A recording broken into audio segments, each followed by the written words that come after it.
President of the United Arab Emirates has said his country is in a state of war.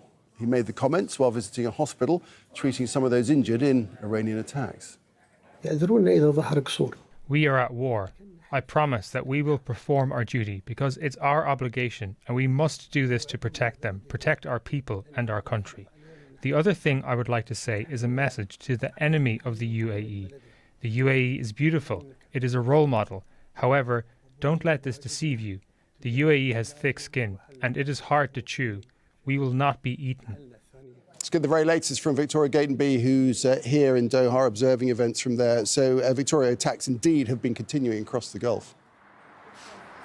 Yes, certainly, Nick. The words of Masoud Pezeshkian today have not been echoed here in the ground in the GCC. A few hours ago in Qatar, the threat level was raised. We then heard the familiar sound of a missile being intercepted, the boom over the skies of Doha.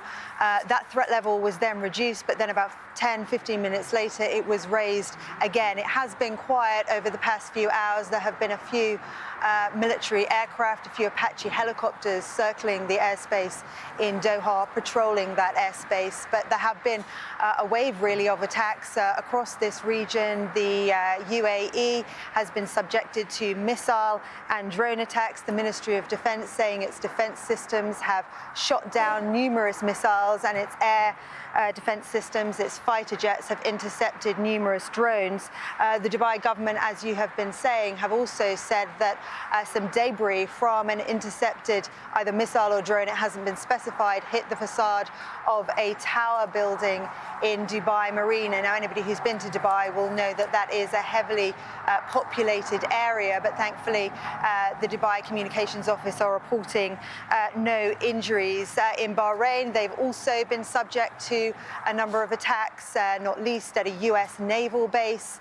Now, the Iranians say that that base was targeted because it had been used to hit a desalination plant in Iran. Now, all these attacks coming just hours after the Iranian president pledged in his taped address, his taped statement, not to target GCC countries unless the American, the US bases in those countries were targeting Iran. Now, Qatar's foreign minister, its prime minister, has made abundantly clear that Al Udeid, the biggest US airbase in the region based here in Qatar, has not been used to attack Iran at all during this 8-day crisis.